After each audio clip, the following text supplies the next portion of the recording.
adeettu Oromoo ajjeesaa jiru ajjeechisaa jiru bilxiginnaadha malee wayyaanee miti darguu miti Hayila Sillaasee miti Minilikii miti.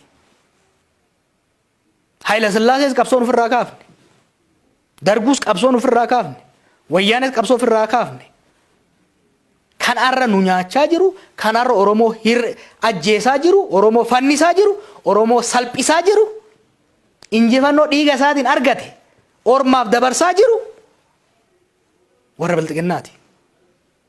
Yakka arra Itoophiyaa keessatti Oromiyaa keessatti hojjetamaa jiruuf kan itti gaafatamu abbaa arra aangoorra jiru.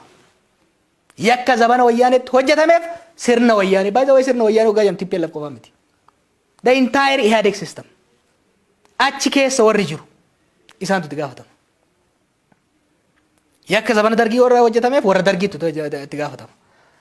Yakka zabana bilxiginnaa dalagamaa jiruuf immoo warra bilxiginnaa gubbaa hamma gadii jirutu itti gaafatama.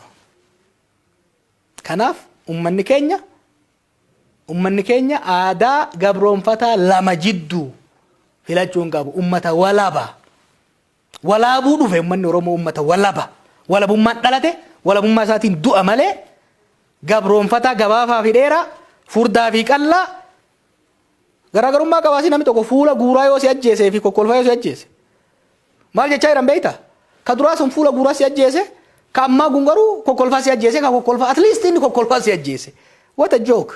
Tapha akkasii keessee nu barbaadan tapha akkasii keessee nu qabna. Tole gara xumuraatti ni fida gaaffiif deebii keenya egaa uummanni Oromoo jijjiiramni abdate waan gufate fakkaata gufachuu isaatiif immoo agarsiiftuuwwan hedduutu jiru. Gabaasni Amnesty International amma ifa godhe kun agarsiiftuu tokkodha jechuu ni dandeenya. Gama kan biraatiin gaaffileen Oromoo kan deebii argataniiru jennee afaan guunnee dubbachuudhaaf nu dandeessisu jiru jedhee yaadaan gama kootiin hawaasnis kanadha kan inni kaasu. Filannoon abdatamellee biyyatti gara sadarkaa fooyyaatti ceessuu danda'edha. Filannoon abdatamellee sababa koronaatiin isa ta'u sababa garaagaraatiin akka gufatu taasifamaati kan jiru. Mee adeemsi itti aanu maal ta'uu qaba jettaa waan jedhuun haa xumurru gaaffiif deebii keenya. Gaaffiin Oromoo deebi'eera. Gaafuma Oromoo kan yeroo adda addaa saasofne irra gaaffiin Oromoo gurguddaan bakkuma sadiitti dhufa. Eenyummaa Oromooti, qabeenya Oromooti, mootummaa Oromooti. San keessa dhiifnee kanuma yeroo maastar pilaanii ka'e kanaa kaafnu. Gaaffiin uummanni Oromoo kaasaa ture maali? Tokko saamichi lafa Oromoo haa dhaabbatudha. Har'a saamichi lafa Oromoo dhaabbatu osoo hin ta'in saffisaanis bal'inaanis dabaleet akka waan gala deemaa jiraniitti saamamaa kan jiru. Lafti Oromoo qircamaa, gurguramaa, qonnaan bulaan Oromoo karaa irratti gatamuun isaa itti hammaatee deemaa jiru.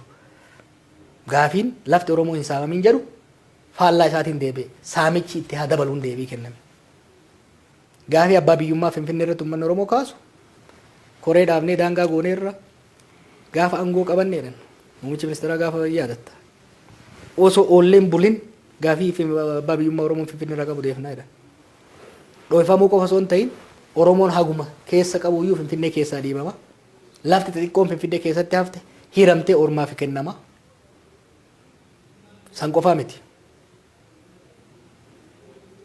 Karoora lafa kaanii Finfinnee naannoo of dandeessi godhuudhaaf hojjetaa jiran. San qofaa miti. Waan tokko mirkaneessee jira caffeen Oromiyaa odoon beekin. Chaartarii magaalotaa kan jiru kan qopheessanii jiran. Oromiyaa bakka lamatti muruu akeeka warri wayyaanota lafa kaayan san bifa haaraan dhiyeessanii sadan sooddootii irraa kaasee hanga gara Minjaaritti Bishooftuu Dukamiin kana hunda dabalatee Oromiyaa kana bakka lamatti hiruudhaaf karoora lafa kaanii kan deemaa jiran jechuudha. Gaafii abbaan biyyummaa Finfinnee handhuurti Finfinnee deebi'uun hafeet saamicha handhuurraa eegale garagaraatti akka bal'atuuf karooran karratti deemaa jiran jechuudha. Gara fuulduraa waan mul'achuuf deemu karoora isaanii arginee jirra jechuudha. Hidhaa fi ajjechaan Oromoo irraa dhaabbatu ture miti sloogaaniin takkaa dhaadannoon dargaggoonni qabatanii irratti wareegamaa turan. Akkuma reefsu hin jee hidhaan daran bal'atteet manneen hidhaa guututti afaan Oromoo amma by the way afaan kam haasoftaa miti mana hidhaa keessatti kan jiru loqoda kam haasoftaadha loqoda dhiyaati immoo kan bahaati immoo kan gibbaatiidha namni kan gaafatamu. Gaafiin tokkummaan Oromoo haa cimuun gaafii Oromoo ture.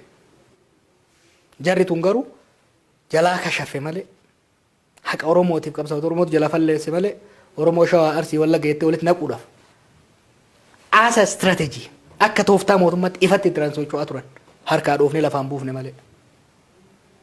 Gaafiin Oromoon kaa'atanii qaban tokko deebi'uu miti.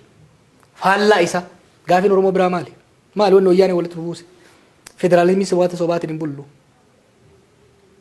Dimokiraasiin dhugaa jiraachuu qaba.